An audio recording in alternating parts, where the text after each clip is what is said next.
Good evening, y'all. Welcome back to the channel. Today I wanted to give y'all a quick rundown of my new Tesla Model 3 long-range rear-wheel drive. I've had this one for just over a week. I'm at 480 miles on it. And I wanted to make this video because y'all have 3 more days to get the best deal of the year. With my referral code that I'll link down below, you get $1,000 off. Another $7,500 off if you qualify for the federal tax credit, as well as another $2,800 off if your credit score gets you that 1.99% APR that ends end of August. So really good deals out there for the ones that are Cobalt that qualify for that federal tax credit. All right, now let's get to the review. So y'all for real made me take out a loan for this one. I was kidding about my earbuds review when I said I took out a loan, but this time not a joke. Starting with the outside, so my favorite parts are the headlights so far. They're extremely aggressive, but so sleek at the same time. I mean, they make this car look so nice. Looking at it from this angle, I mean, just absolutely beautiful. The sleek curves are probably the second favorite thing I like. The car itself just looks extremely nice from the front and the back. The Tesla logo from the back is also one of the highlights for me, as well as the taillights. I'll show those real quick for y'all.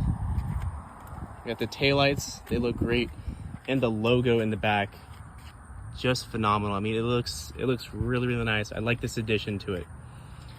2.19 is the coefficient of drag for this car, and that's insane for a sedan like this. They did a great job. And part of that has to do with these wheel covers. I think they add 3 miles of range total, and I think they look really good. And these tire caps are, to me, a signature move from Tesla. It's them innovating, but in a practical and applicable way, in a real life scenario. It just makes sense in the way they implement their innovation.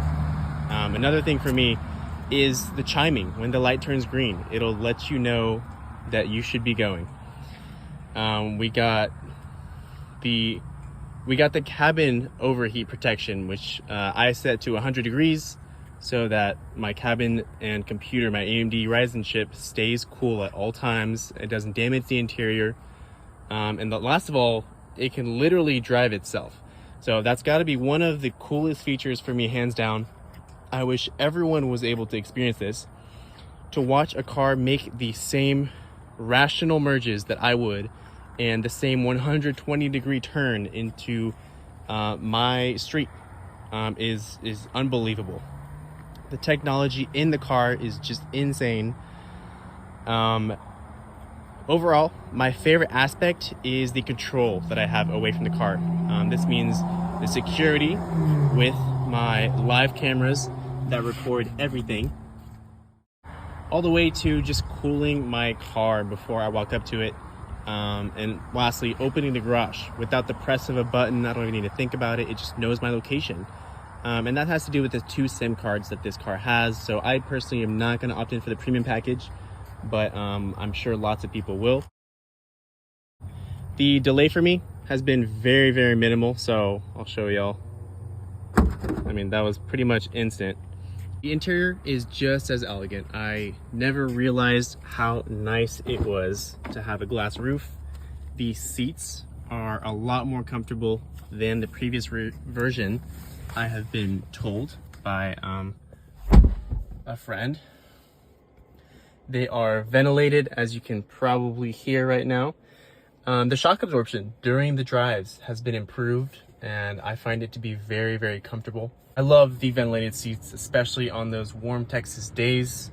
The screen in the back, to me, is quite a bit of a gimmick.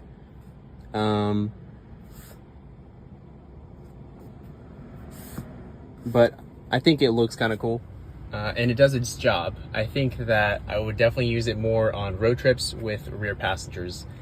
Speaking of this good-looking rear, I've filled this car with people, and I wouldn't say it was very comfortable for everyone in terms of legroom.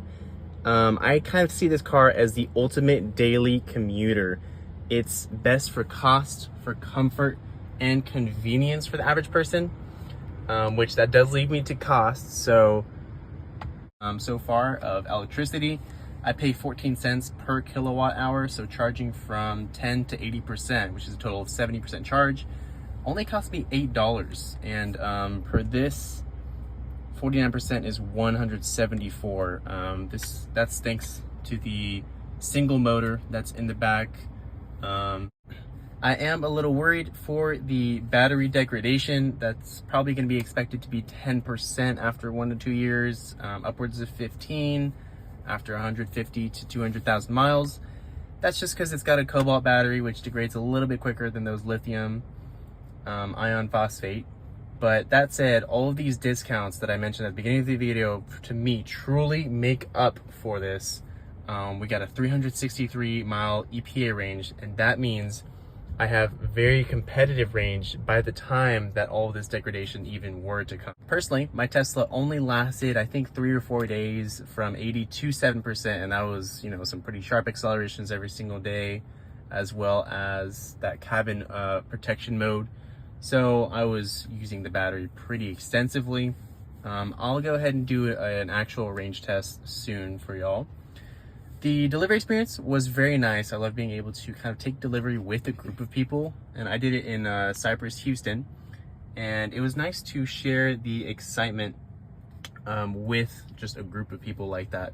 Me personally, I had 2 small paint defects and a loose plastic cover, but that will get fixed in about a month for free. That's one of the other downsides of Tesla, is that you only get their service. So here's one right here. And lastly, a loose plastic piece right here that does stick out just a little bit. And I've actually seen this in another video from someone. That said, I want to thank you all for watching this video. Please consider using my link for this referral code. Y'all have 3 days left. So comment, like, for a video showing off all of my accessories. Let me know in the comments below if y'all want me to make a more extensive review, if y'all want, like I said, a review of my accessories or anything else. Thank y'all, and please provide some feedback. Appreciate it.